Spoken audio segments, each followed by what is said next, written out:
This is a good question. Despite having multiple recommendations for messengers, you almost exclusively recommend Signal.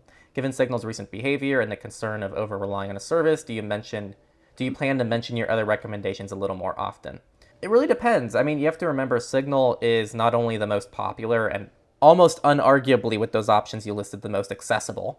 It's also just what makes the most sense for most people that watch our channel. You know, we're trying to just target people, and it's not good on our ends if we say, hey, someone who's new to privacy has never heard of it before, check out Briar.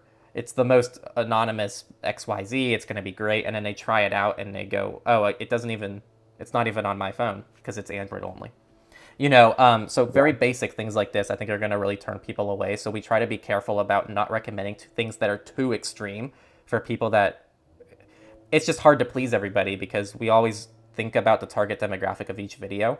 And there's always okay, someone's new to privacy and they stumbled on this video demographic, which actually Hmm. ideally is the biggest demographic if we're doing our job properly, which is targeting people who don't know about privacy and getting them involved. So that's why Signal is so powerful. I think it's the most accessible and has the best balance of usability with security and privacy of all the options that you listed there. And I just don't know what's going to beat that anytime soon.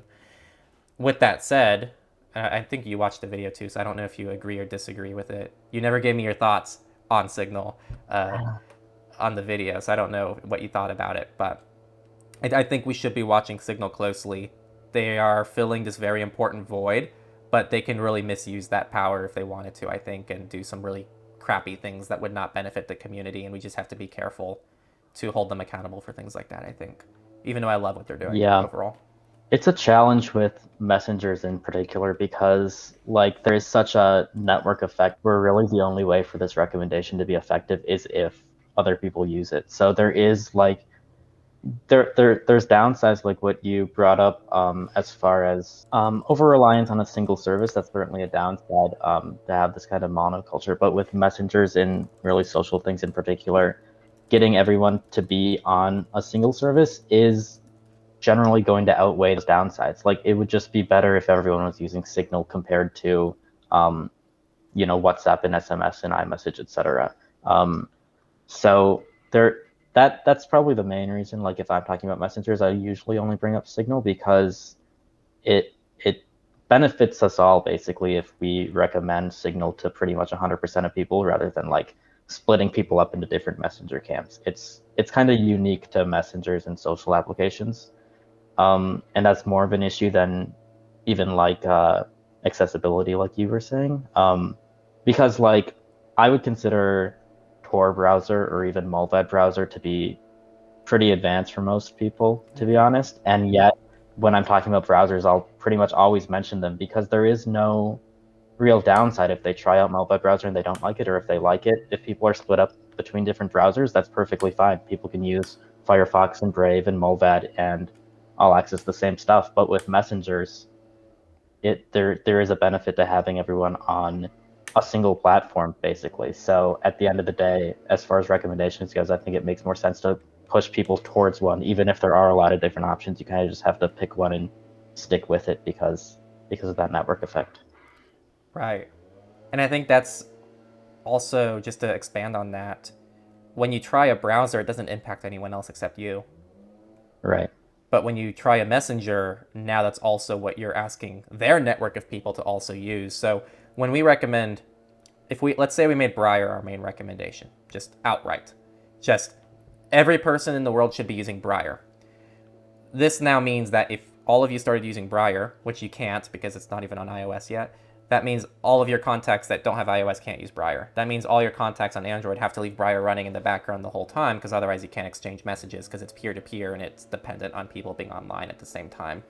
If it's Hmm. Matrix, now you're dependent on like everyone in your life also knowing how to use Matrix. So I think that messengers really need to prioritize usability because it's not just about your experience with the messenger, it's also you and all of your contacts in an ideal world. That's an ideal world, though. I guess where I might push back a little is I don't think it's the worst thing to have options. Like as of right now, I have like 4 or 5 messengers on my phone, just for different things because people are in different places, and it's honestly kind of fine. But I agree, it'd be nice to have that more centralized and people to kind of just get behind overall better option. Because all the messengers on my phone right now, it'd be better, more private, and more secure if they all just migrated to Signal relative to the other ones I'm using Yeah, right now. So, pretty much. I guess that's kind of the main point I was thinking. It's like people I've definitely seen people like comments on the forum or on YouTube where people ask why we recommend Signal so much more than everything else. But I think it's important to remember that like the recommendations, like a recommendation for Signal, isn't really pitting it up against something like Session or Matrix. It's pitting it up against all of the iMessage, other messengers out there that are WhatsApp. out there that everyone is using. You gotta, I mean, we gotta make a recommendation that's gonna be good against like WhatsApp and iMessage and SMS, that kind of thing.